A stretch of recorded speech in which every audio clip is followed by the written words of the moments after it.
Good morning. Well, I got it together now. Sometimes I'm a little slow, but I got my Bible, got my cat. She's all shaved down. I'm going to scoot back a little. I can see I rearranged my bouquet. Anyway, I had my Bible out this morning, and we was down at the Y. We had a good time. And anyhow, this is the verse that I want to share today. It's in the King James Version, and it's Proverbs, the 3rd chapter and the 6th verse. And you know, I'm always talking about walk that path. Well, there's plenty of places in the Bible where Jesus says, or where the Bible says, walk the path. And this says right here in Proverbs, in all thy ways acknowledge him, and he shall direct thy paths. Now, isn't that great? So he's been directing my path to meet a lot of interesting people. Yesterday, I was at Aldi's doing a little shopping, buy me some more smoked sausage. And anyway, I met this sweet girl, 22 years old, single mom, with a little 4-year-old girl named Maddie. Mama's name is Debbie. Now, Maddie was pushing that cart around just like she was a big girl, 4 years old, and helping her mommy put groceries in. So I got to chatting with her, and I says, are you a Christian? She says, oh no, I won't have nothing to do with that. I said, oh really? I said, well, you know, free choice. But she says, no, I just don't go. I said, you do know that Jesus really lived. She says, I don't want to hear any of that. I said, okay. And she says, and my dad was a preacher. I said, really? What kind of preacher was he? And I think she said something like Scientology. I couldn't catch it, Scientology or something. But she says, but I believe in a higher power.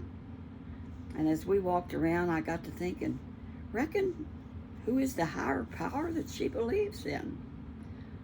So I said, hey, Debbie, just a minute. What is the higher power that you believe in? Who is it? What is it? She said, oh, it's omniscient. And she said, I can't explain it to you. She says, and I don't have to defend my religion to you. I said, oh, no, I was just curious. Excuse me. So I said, I've just enjoyed meeting you so much, and I had, because she's a beautiful girl. I mean, she's got dimples on both sides, and little Maddie is a doll. So you make the best of each day. I mean, so this morning, I was at the Y, and I met someone else, and he was running around the track, and I'm walking, and he's flapping, and I'm 90, and it kind of scared me. So when he finally got done and he came around, I stopped him and I said, you know, I was kind of scared of you running. I was afraid you might run over me because I'm 90. I said, you know, I had seen him there before, and he's got the cutest. I said, you got the cutest hairdo. Look at this. His name is Stephen. He's an engineer. And I said, I got 60,000 people now on YouTube. He said, what do you talk about? I says, well, I tell about all the miracles that the Lord has done for me in my life of 90 years. He said, that's wonderful. He said, you know, the Lord is so good.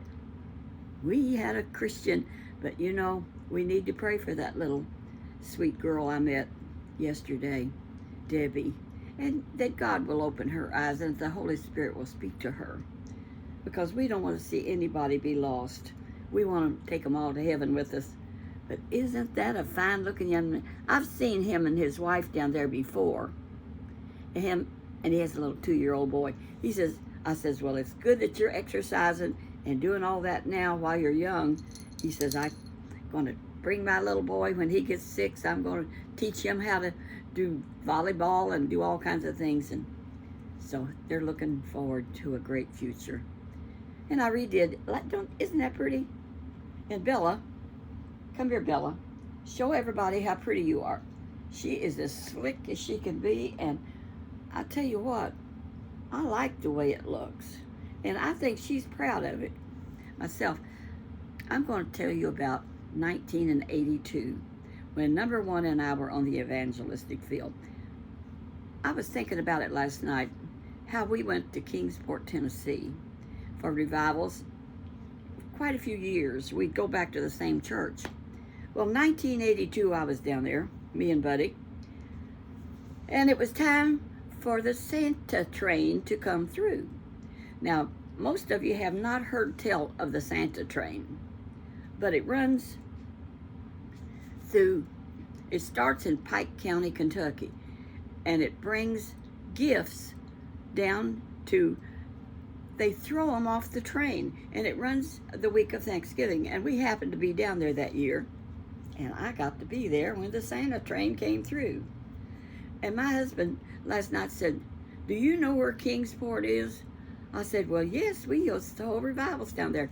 So he opened up a whole bunch of memories that came back about holding revival in Kingsport, Tennessee, and the Santa train. Now, I researched it this morning, and on YouTube, there is pictures of the Santa train and how it comes through and how they throwed gifts off. Well, when I saw it, there was men on it, and they had tons of toys, and they just throw them off the side of the train, and people just grab them. They're waiting on that train to come through. They know when it's scheduled. I saw teddy bears, little cars and trucks and baby dolls, all kinds of toys thrown off that Santa train. They said first it got started, they thought, just wanted to help Appalachia out, because that's Appalachia area, you know. And we held a lot of revivals in the Appalachia area. I never forget, we was holding a revival in one of the biggest churches down there in Appalachia. And the pastor's wife and I went out, and we was sitting in the garden. The church had a garden. It was just nice, and we was having a cup of tea. And she had her hair hanging down right like that. And I just reached over, and I said, "Oh my, that was connected." I pulled that hair right out of her chin. So this morning, I felt something right up here or somewhere. I got one about that long, you can't see it. See, older senior citizens, hairs grow out of their chin and places unexpected. One day, I had one that grew out of my eyebrow, and it kept falling down to my eye, and I kept thinking, I've got a hair in my eye. I got a hair in my, and then I went like this, and I went out like, uh-oh, it came out 1.5 inches. Well, I took a pair of scissors and cut that off. I gotta hunt this one up that's here. Oh, there it is. Look, it's about 1 inch long. I just have fun. That's what happens when you get to be a senior citizen. It's just the blessings of life. But anyway, it was fun watching that. But there was a millionaire coal miner that him and his wife came to that church, and they rededicated their life to the Lord while we were there, and they invited us to their house to have supper. So we went, and he was up there in age, and she was quite young. I would say 25, 30 years younger than him. Come to find out, she was his secretary, and he had divorced his wife and married his secretary, and they both were very happy. And I heard that he gave his wife $1 million settlement because he owned one of the biggest mines. He's dead and gone, and probably his wife, and I don't know about the secretary. She was younger. She might still be there, but she was a sweet lady, and we made friends. So when we went to dinner, you know, we traveled on love offering. So he takes out his billfold, and he hands me a $100 bill. He hands Buddy a $100 bill. We said, thank you, because when a person gives you a gift, don't say, you shouldn't do that. You say, thank you, because you know why? It intimates in the Bible that if you try to brush it off like it's not important, it's better just to say thank you, because you rob them of a blessing because they're doing something good. I learned that a long time ago. So somebody, don't say, oh no, that's okay, I don't. Take it and say thank you and appreciate them. That's my lesson for today on thankfulness. And I learned that on the evangelistic field.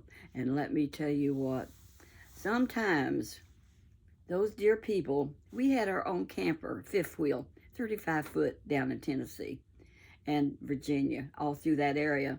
And they would bring us in their canned goods because a lot of them can.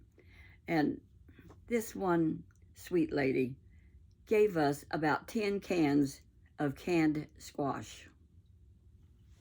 Have you ever ate canned squash? Well, I opened a can and warmed it up. Me and Buddy could not eat it.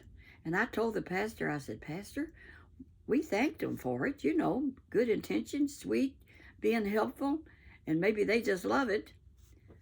I said, what do I do?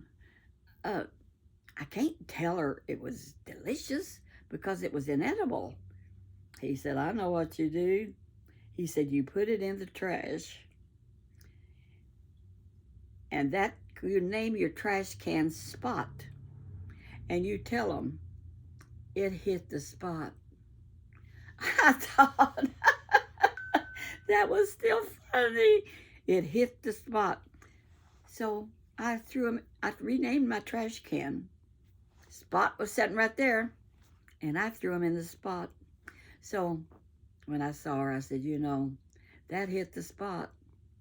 And it wasn't a lie, was it? I felt kind of okay about it because I didn't want to hurt her feelings. And the pastor helped me with that story. Y'all might remember that. I thought it was hilarious. And we laughed about it. There's also another story about, you know, evangelists, when they were traveling evangelists, they usually they were single and they had to stay at the pastor's house.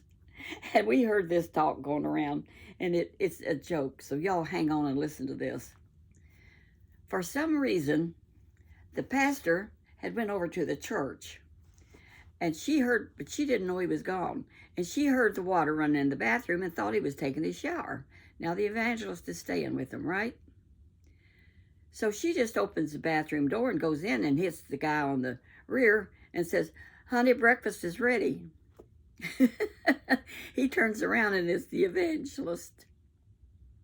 And that's really happened, they said, down there in Appalachia. Oh my goodness, how embarrassing. But the evangelist did stay in homes. We never had to do that because we learned that you need a fifth wheel. And we had enough money saved that we could get a fifth wheel and a truck when we went on the evangelistic field, because I researched it. I researched a lot of stuff. Y'all researched that Santa train. That was really interesting. And it run through town. It even had a steam engine hooked up to it. That was in 1982. That was a mighty fine year. We had revivals all down through Appalachia. So I'm going to let y'all go. I hope y'all watch all this because I tell you what, I enjoyed it. God bless you, and walk that straight path. Isn't that, in all thy ways acknowledge him, and he shall direct thy path. I love the King James. You know what thee and thou means. That's the one I always read, and I just kind of prefer it. I'll break y'all into the King James Version. You might just love it. The Song of Solomon is beautiful. It's a love story. Well, I'm going to go do what I got to do. I really got to do some shampooing of my carpet here. I have a small shampooer, and I can shampoo. And I see where I think one of my cats peed in the corner. I hope not. I don't smell it. But something was spilled there, and I've got a vacuum shampooer. I can clean that up. Bye-bye. And y'all don't forget to walk that path where Jesus Christ would be pleased with you. Bye-bye.